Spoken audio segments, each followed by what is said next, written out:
Hello and welcome to ILTV's Evening Update. I'm Aaron Porras here with the latest news from Israel.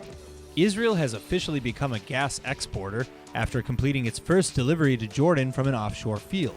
The exports to Israel's Arab neighbor actually started in January, but there was no formal announcement until now.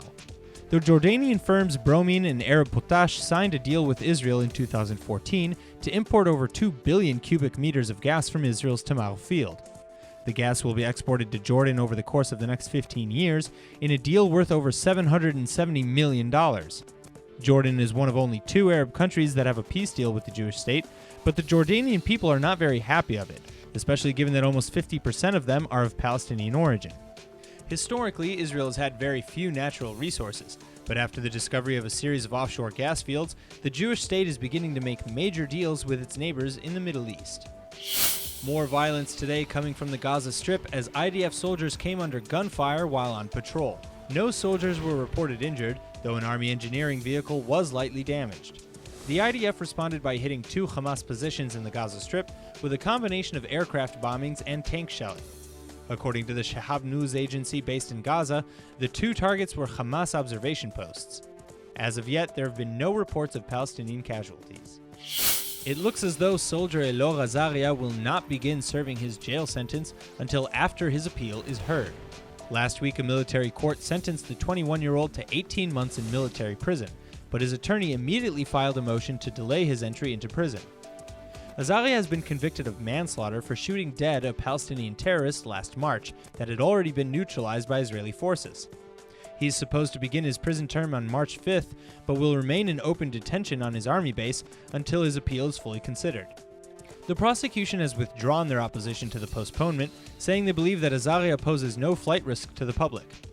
Azaria's case has divided the Israeli public, with many claiming that he was just trying to defend his country by shooting dead Palestinian terrorist Abdel Fattah al-Sharif. Many politicians have called for the Israeli president to pardon the IDF soldier, but Rivlin says he will only consider that route once all appeals have been exhausted. United Nations Special Coordinator for the Middle East peace process Nikolai Mladenov condemned a Palestinian rocket attack that took place Wednesday night. Mladenov released a statement saying that this is the 3rd such incident in the past 30 days after a period of almost 4 months of quiet. He then called on both sides to maintain restraint in order to avoid escalation. The rocket in question landed in an open field near the city of Ashkelon, causing no casualties or damage.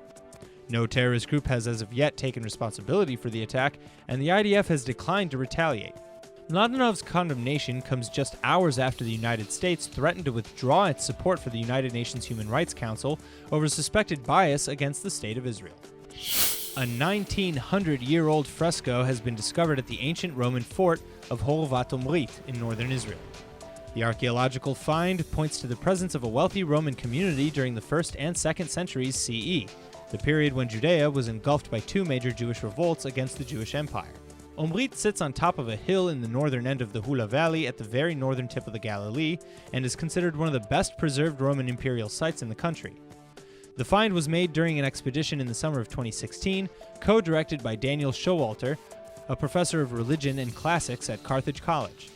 In a phone interview with the Times of Israel, Showalter described the find as a really nicely painted fresco of a nature scene with ducks floating on the water and fish swimming underneath, and plants and everything else.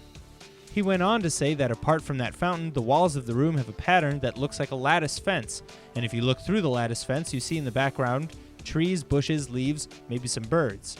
The site is best known for a Roman temple discovered soon after excavations began in 1999.